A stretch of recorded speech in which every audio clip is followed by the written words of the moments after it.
Hijobni birodarlar farz ekanligida hech kim ixtilof qilmaydi. Ayol kishi badanini yopib yurishligi kerak. Bizning mazhabimizda ayollarni yuzini niqob bilan to'lishlik farz ham emas, vojib ham emas, mustahab deydi ulamolar.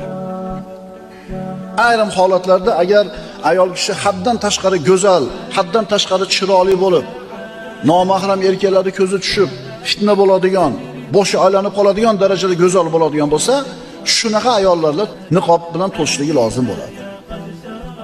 Lekin umumiy suratda ayol kishining yuzi bizning mazhabda avrat emas deyilgan. Kiyimda rangiga keladigan bo'lsak, birodarlar, albatta bu ayollarning hijobi qora rangda bo'lishi shart emas. Hijob deganda aniq rangi, aniq bir nimasi yo'q. Shabloni.